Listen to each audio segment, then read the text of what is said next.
How to approach patient اللي جايني بكف. طبعا الكف أسباب واجدة، أوكي، وتفرق لما تكون الكيس كف عن إن تكون الكيس هيموبتسس. هنا الديفرنشال دياجنوسيس يختلف، صح، هو الأبروش واحد، تمام، لكن طريقة التفكير في الديفرنشال دياجنوسيس هتختلف شوية. عادة الكف ما تجيش بروحها، ممكن تكون كف مع هويس، فهنا تبدأ تفكر في ال obstructive airway disease، أو تفكر إنه يكون patient عنده مثلا كانسر داير airway obstruction أو foreign body aspiration. ممكن يكون كف هذا معاه سبيوتم ومعاه شسبين، ولون سبيوتم حيعطيني هنت على differential diagnosis.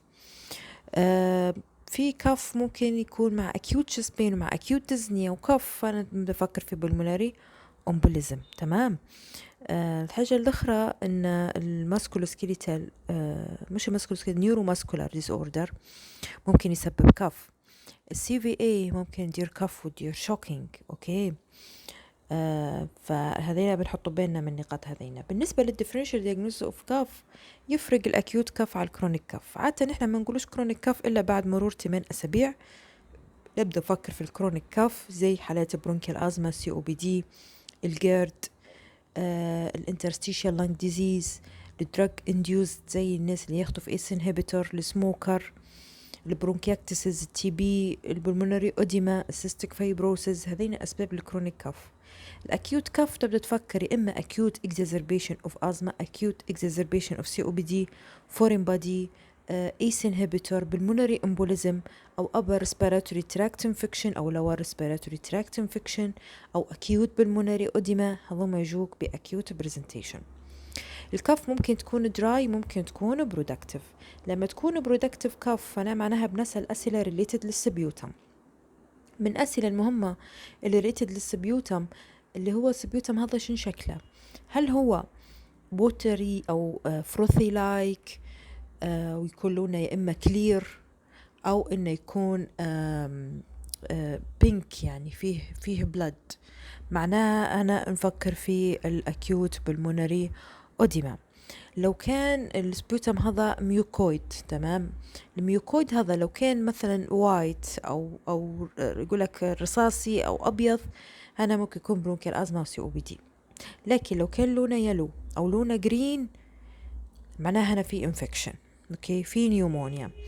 ليش؟ لان اللون اليلو هذا نتيجة ان في نيتروفيلز او في نيتروفيل، هذه في الاكيوت انفكشن يكون يلو، بعدين ضد نيوتروفيل تتحول اللون جرين نتيجة ان في انزيم اسمه الفيردو بيروكسيديز ممكن يسبب جرين كالر سبيوتم، تمام. بعدين ممكن يكون السبيوتم لونه رستي كيف الصدى، هنا نفكر في نيوموكوكال نيومونيا، تمام. به السبيوتم ممكن يكون ريحته قوية فول سميلينج، هنا نفكر في الانيروبيك انفكشن، يا اما بيشنت لانج ابسس يا اما عنده برونكيكتسس، تمام. به الحاجة الأخرى المهمة لو بيشت عنده هيموبتسس. في حالات الهيموبتسس هنا بنفكر شو الانفكشن اللي يدير لي هيموبتسس. الانفكشن اللي يدير لي هيموبتسس البرونكيكتسس، التي بي، اللنج ابسس، السيستيك فايبروسس. هذين ممكن يسبب شنو؟ هيموبتسس. ممكن كاردياك كوز، يس، زي البلمونري امبوليزم، زي الاكيوت ال في اف. ممكن يكون هيماتولوجيكال زي البيشنت اللي عندهم بليدنج ديس اوردر او البيشنت اللي ياخذوا في انتي كواجولانت. ممكن يكون تيومر، malignant tumor أو metastasis. ممكن يكون تروما، سواء patient post surgery، تروما من foreign body، تروما من نيزو من endotracheal tube، patient دير منظار، برونكوسكوبي، فهذا ممكن يكون traumatic. ممكن يكون vasculitis، تمام، vasculitis زي الويجنر وزي الجود باستر سيندروم، اوكي. هذا بالنسبة لل differential diagnosis of cough و differential diagnosis of hemoptysis. لما نجو نديرو الاناليسيس of cough هنا بنركزوا شوية، لأن differential diagnosis عندي وجدات، في منها cardiac، في منها respiratory، في منهن يعني chronic، في acute. فهنا بشوية يبي تركيز و اكتبوا معي الخطوات خطوة خطوة وكيف تسألوا عليهم بالعربي. نحن اتفقنا خلاص توا بدأ عنا واضح ان نحن هنستخدم الفور بوكس.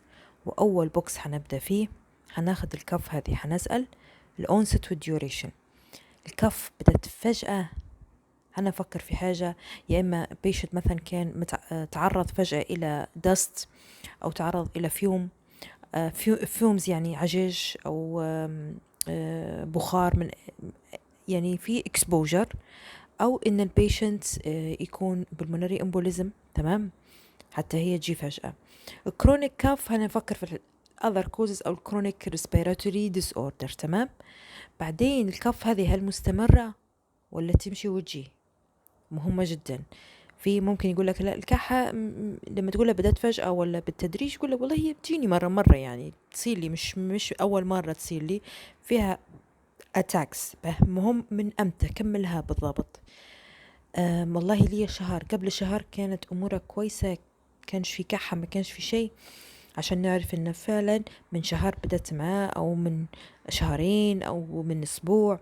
فمهم إننا نعرف الديوريشن. فقلنا الديوريشن دي ما نسأله أمتى بدأت معك بالضبط، ولما بدأت معك بدأت فجأة ولا بدأت بالتدريج، هل الكحة مستمرة ولا تمشي وتجي.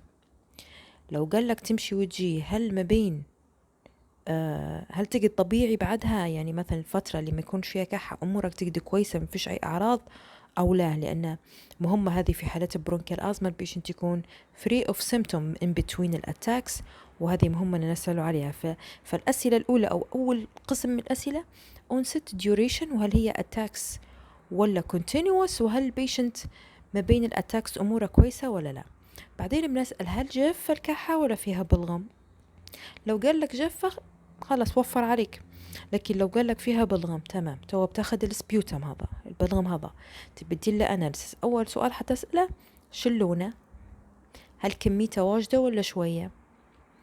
بالنسبة للونه يقول لك ابيض، يقول لك كيف الرغاوي، يقول لك حمر دم، يقول لك اصفر، يقول لك اخضر، يقول لك كيف الصدى هيك.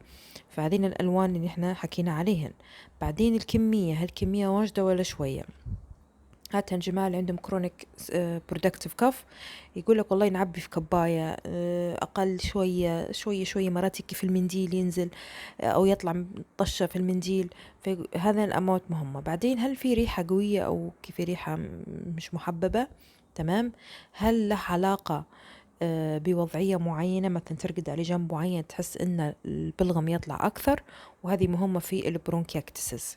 هل معاه دم ولا ما معاش دم. اوكي، هذين اسئله مهمه جدا لو بيشنت قال لك عندي سبيوتم. تمام، بعدين بتسأله به الكحة هذه اللي بدأت معاك مثلا من أسبوع أو من شهر أو whatever اللي كان الديوريشن متاعها، من أول ما بدأت لعند توا هل حسيت في تغير عليها؟ هل حسيتها كلمة لها كلمة تزيد، أو لا حسيت روحك أحسن من الأول، أو إنه متغير عليها شيء وقاعدة كيف ما هي. بهي هل لها علاقة بوقت معين، مثلا خلال النهار أكثر أو خلال الليل تنوض فيك من النوم. هل لها علاقة بفصل معين في السنة، أو لما تصير في فصل الربيع أو كذا، يعني باش تعرف في حالات البرونكيال أزمة عادة يكون عندهم variation في السيزونز. بعدين بتسأل على شو الحاجة اللي تزيد لك في الكحة هذه أو تخلي الكحة هذه تزيد معاك، أو تحس إنها تعب فيك بزيادة، مثلا الدخان، العجاج، بخور، أو لما تدير مجهود، أو لما تعرض الجو مسقع، أو لما تاخد دواء معين مثلا. وش الحاجة اللي تريح فيك، هل مثلا لما تقعد متريح هيك ما تديرش مجهود الكحة تخف، أو لما تاخد بخار أو بخاخة، أو لما تاخد دير أكسجين، أو لما تاخد دواء معين زي مدر للبول، أو يعني برونكو دايليتر يعني بخاخات البخار الأكسجين أو مدر للبول. به هذه بالنسبة لي relieving factor. بعدين شو الحاجة اللي مع الكحة، شو معاها الكحة. لما نقول شو معاها الكحة معناها أنني بنسأل على السيمتومز متاعت الكارديوفاسكولار متاعت الريسبيراتوري. هل الكحة هذه معاها دهشة أو لا. هل الكحة هذه في انفاخ في الرجلين، ترقد عليه مخدة واحدة أو أكثر. هل تنوض من الليل أو تنوض من النوم تدور في النفس. وحكينا على البي ان دي، قلنا البي ان دي بتاعت الكاردياك تصير خلال أول ساعتين من النوم، والبي ان دي متاع الريسبيراتوري تصير في الايرلي مورنينج. هل في رفة او نبضات سريعة؟ هل في هل في تزواي في الصدر؟ تمام. فهذه very important انك في البوكس 2 كاسوشيتد سيمتوم انت بتنتقل للبوكس 2، فبتسأل باقي اسئلة هل في chest pain، هذه مهمة جدا chest pain. فهنا تبي تدير ريفيو للكارديوفاسكولار والريسبيراتوري في البوكس نمبر 2. بعدين حتنتقل للبوكس نمبر 3، حتسأل على الكونستيتيوشنال سيمتومز بالكامل، الفيفر والويت لوس والابيتايت والفاتيجابيلتي والنايت سويتنج، لانه عارفين ان في مالجنسي وفي التي بي، الليمفوما، ميتاستاسيس، هذين كلهم يتسبن constitutional symptom بالإضافة للإنفكشن سواء كان acute infection ولا chronic infection. تمام. بعدين نجي للبوكس 4. في البوكس 4 هنا مهم جدا ان نسأل هل البيشنت عنده any risk للإنفكشن، لأن هن الإنفكشنز precipitate لو بيشنت COPD أو أزمة. فنسأل هل ما كانش عندك برد أو عرض احتقان أو إنفلونزا، ما كانش عندك أعراض هنا التهابات المسالك، أو مثلا الفترة اللي فاتت مش عاطينك دواء جديد ما كنتش تاخد فيه من قبل. لأن يهمني الإيس انهبيتور، خاصة الإيس انهبيتور يدير دراي كف. تمام. فهذين لو بيشنت مثلا acute presentation acute كف وديزني وشسبين وتفكرت أنا هذه واحدة من differential diagnosis متاعك بالمونري امبوليزم، مهم انك تسأل هل بيشنت عنده ريسك فاكتور بالمونري امبوليزم أم ما عندش. تمام. اوكي. الحاجة الأخرى نجولي الريفيو. في الريفيو في جي اي تي شن يهمني؟ في جي اي تي يهمني أعراض الجيرد اللي هي الهارد بيرن، الريجرجيتيشن، مرات يقول نحس في طعم مرار في فمي. الريجرجيتيشن كيف تسأل عليها؟ تقول يحس الأكل يرد في فمه أو كأنه بيطلع الأكل، لكن مش فومت، ما فيش افورت، ما فيش مجهود، يعني ما فيش نوزيا، يجي قاعد هيك فجأة يحس ان الاكل رد. والهارت بيرن اللي هو البوشر راح. تمام. حاجة الأخرى لو بيشنت مثلا عنده vomiting أو دياريا أو كذا، ممكن يكون acute gastroenteritis، يكون infection أدى إلى exacerbation of asthma أو COPD. تمام. أو إن بيشنت واخد antibiotics، يعني يقول لك مثلا عندي إسهال وكذا واخد antibiotic، معناه كان في عنده infection. CNS الهيدك، خاصة لو كان الهيدك due to high intracranial pressure اللي هو حنحكوا عليه نحن كيس الهيدك اللي يكون frontal headache ويكون increase by leaning forward ويكون معاه projectile vomiting، تفكر في space occupying lesion، تفكر في المالجنانسي. بالنسبة لي الليمب ويكنس، لو قال لك عندي ليمب ويكنس معناتها بتفكر في السي في اي، والسي في اي ممكن يكون معاها كاف شوكينج، وبيش تضمها هاي ريسك انه يخشوا فيه اسبيريشن نيومونيا. تمام. اوكي. بالنسبة لي الهيماتولوجي طبعا هنسألوا على symptoms of anemia ونسأل على bleeding tendency. الروماتولوجي مهمة جدا لأن انتوا عارفين الروماتيك ديزيز affect اللنج ويسبن حتى لنج فيبروسيس، ويسبن يعني في complication واجد منها على اللنج، فمهم نسأل على اللوكوموتور. الباس ميديكال هيستوري هنا حنركزوا لو كانت الكيس كرونيك ريسبيراتوري ديزيز، خاصة برونكيال أزمة.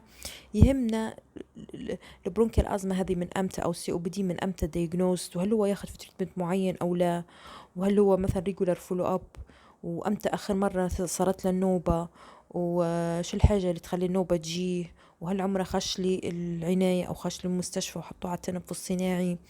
يهمنا الهيستوري بريفيوس هيستوري اوف تي بي، هل بيشنت خش المستشفى واخذ مضاد حيوي فترة طويلة، هل بيشنت عمره خش المستشفى لأي سبب آخر، هل في أمراض مزمنة، هل دير عمليات من قبل في السيرجيكال، دير عمليات من قبل أو دير عملية فرية، أو عنده من قبل مثلا دليل قسطرة أو قليل عندك مشكلة في القلب. هل بيشنت ياخد في أي أدوية، شنو الأدوية اللي ياخد فيهن، هل عطينا دواء للضغط أو للقلب اللي نقصد بيه الإيس، هل هو ياخد في بخاخات، هل ياخد في كورتيزون أو لا. تمام. لأن البيشنت اللي ياخد في تابلت كورتيزون معناها قاعد يعني كستيب وايز. انتوا عارفين ان كورتيزون يعطوا فيه في السيفير كيسز، يعني الانكنترولد كيسز يبدو في استيرويد. فمهم الاستيرويد، وخاصة لو بيشنت ياخد فيه فترة طويلة كاملة ياخد فيه، لان انتوا عارفين ان الاستيرويد يخشش في كوشنج ويسبب مشاكل ثانية. البيشنت ياخد فيه أدوية نبضات للقلب، لأنها بيتا بلوكرز، أو ياخد فيه أسبرين، لأن هذين بروحن بريسيبيتيت للأزمة. ولو قال بيشنت ياخد فيه other drugs زي الأميودارون مثلا، هذا يعتبر ريسك فاكتور إنه يسبب interstitial lung disease. أوكي. بعدين في الفاميلي هيستوري نسأل على الفاميلي هيستوري اوف اتوبي. مفيش حد في العيلة عنده حساسية، حساسية جيوب أنفية، حساسية إكزيما، حساسية صدر. أوكي. ولو في حساسية مثلا first degree relative أو لا. بعدين هل في family history of any other chronic illness.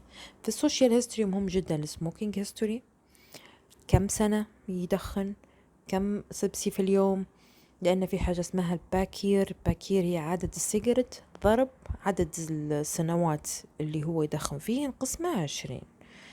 الحاجة الأخرى لو كان باسيف سموكر، خاصة في الفيميل هذه مهمة، أو إن البيشنت النفة اللي هي السنيفنج، النفة متاع التوباكو. هل في أنيمال كونتاكت، لأن هذين ريسك للألرجي، الكاتس، البيردز، الهورسز. الاكيوبيشن، شن طبيعة عمله، هل يشتغل في مثلا مصنع، مكان فيه تعرض للإكسبوجر، مكان ممكن يكون ريسك للإكيوبيشنال لانج ديزيز، هل مسافر من قبل، هل ماشي مكان فيه زحمة زي الحج، أو يعني ماشي مكان اوفر كراودد، لأن هذا ريسك لانتقال الانفكشن، وريسك أيضا لانتقال التي بي أو تيوبركلوسيس. تمام. هذا كل شيء على كيس الكف.